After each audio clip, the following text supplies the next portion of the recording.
Assalamualaikum warahmatullahi wabarakatuh. Teman-teman, kembali lagi di channel YouTube saya, Khairun Imam. Gimana nih kabar kalian? Semoga kita semua selalu diberi kesehatan, kemudahan, dan juga limpahan rezeki dari Yang Maha Kuasa. Nah, di video kali ini kita akan menyaksikan beberapa tayangan yang sangat menarik dan juga sangat-sangat mengejutkan. Di mana Refly Harun, salah satu kuasa hukum dari Roy Suryo, sepertinya mulai kecewa berat, mulai stres, dan mulai curhat. Karena semua lembaga negara yang dia surati, tidak ada satupun yang menanggapi, teman-teman.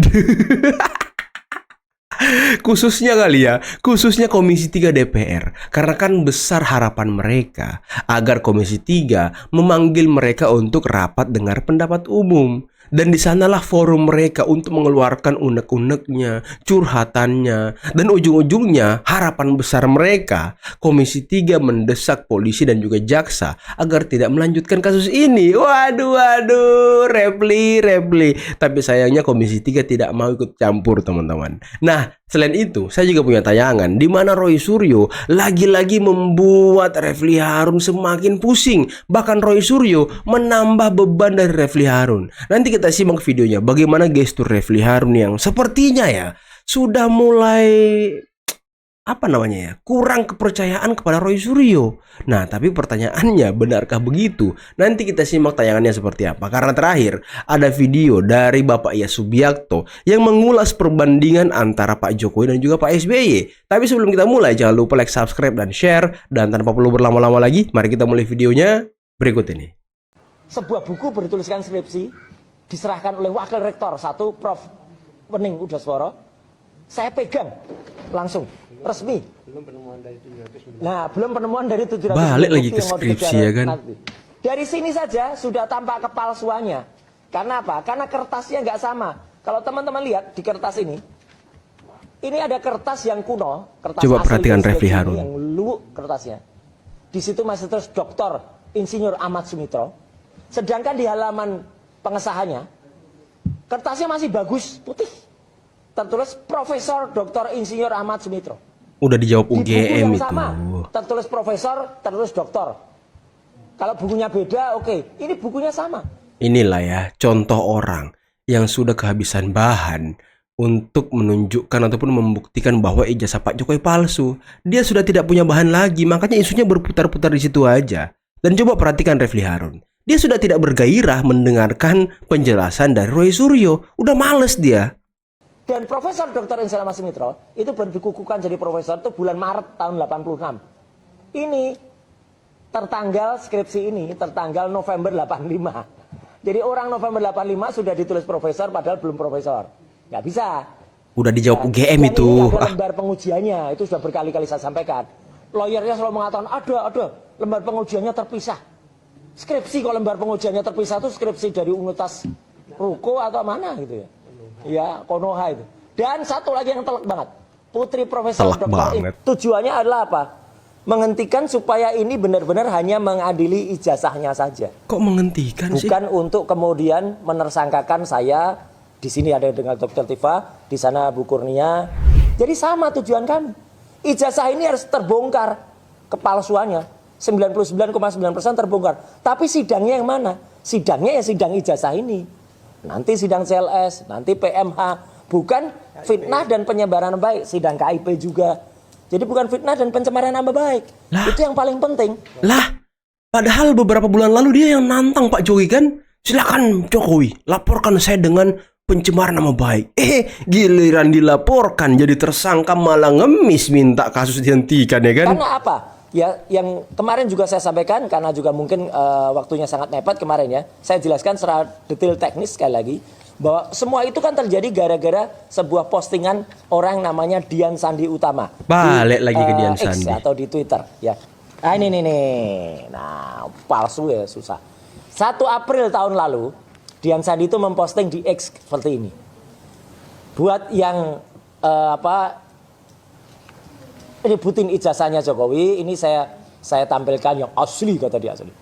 Itulah yang membuat tadinya ada seorang dokter respon hasil lansian nipar cuma bisa gitu-gitu dia sekarang gini ya gitu. Karena palsu ya. Udah gak ada bahan lagi dia meneliti sebagai berikut ya. Jadi kawan-kawan semua, kami dalam upaya untuk menegakkan keadilan terhadap 2 klien kami yang masih tersisa ini, kan di klaster 2 itu memang mandat kami cuma 2 saja, biar nggak salah. Jadi Roy Suryo Noto di Projo, ya. Ya, siap. Yang kedua adalah Dr. T. Fauziat Yasuma atau Dr. Tifa.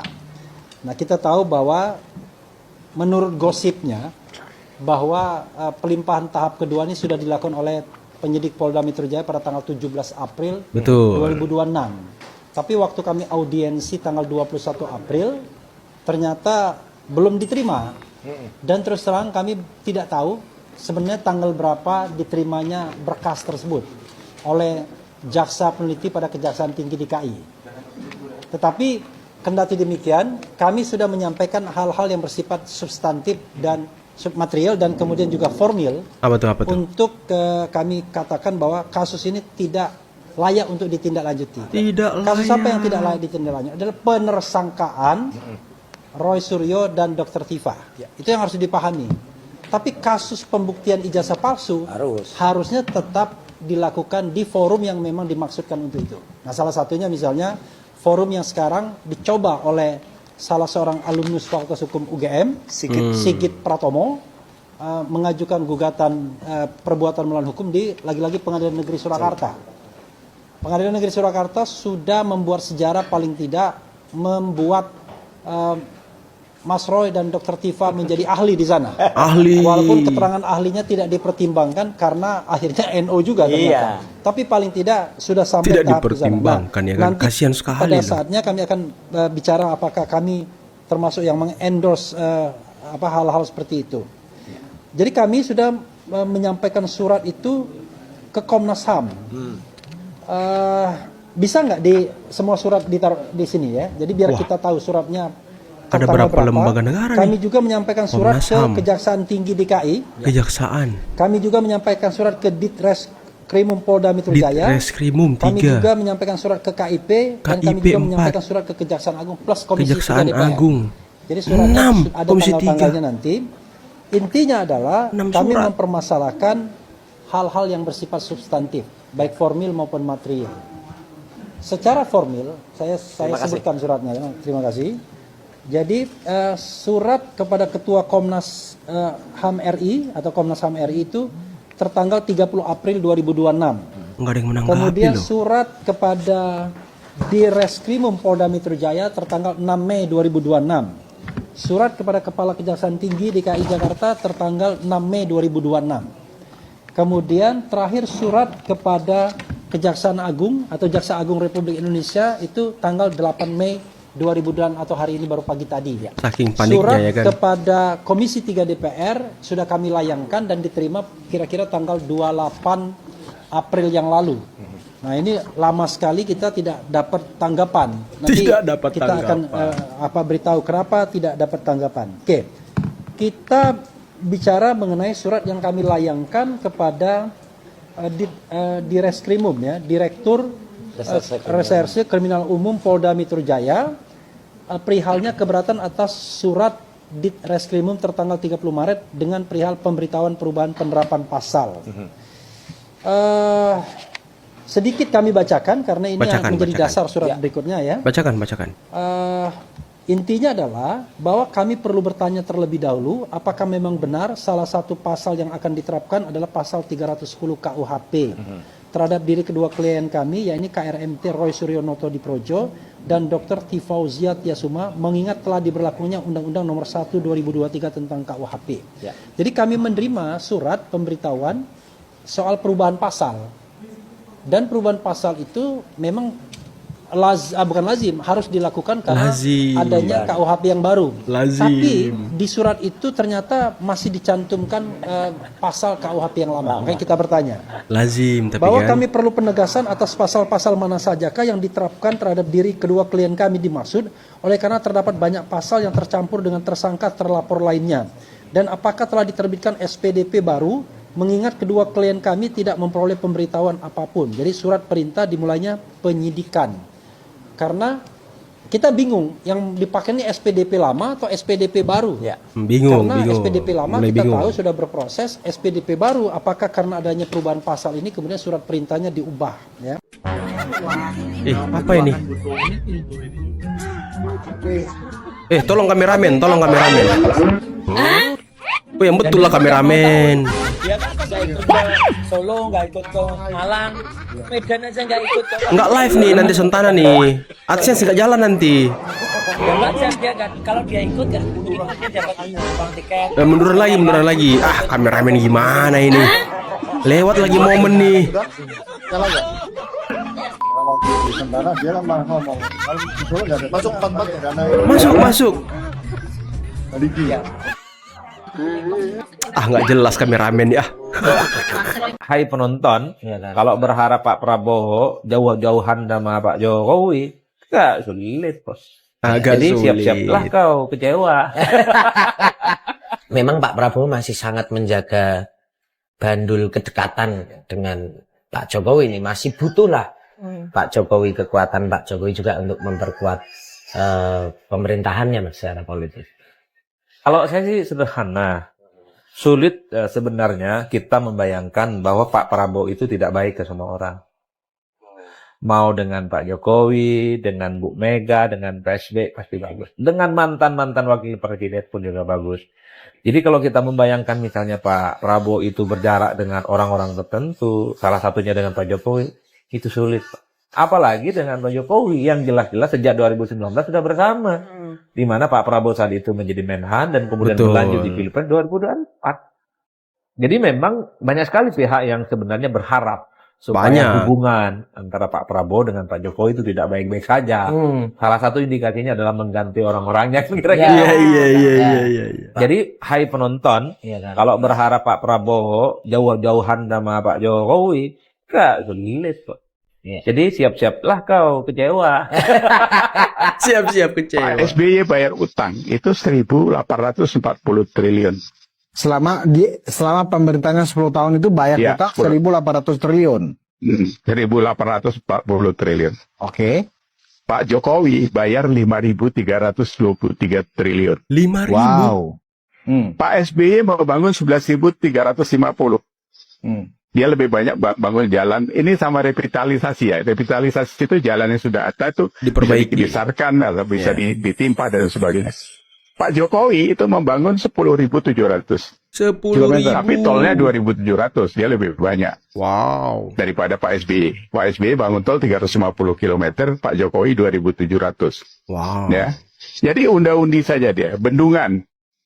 Pak SBY bangun bendungan 7, yang 18 itu bahasa yang dulu kita pakai itu mangkrak.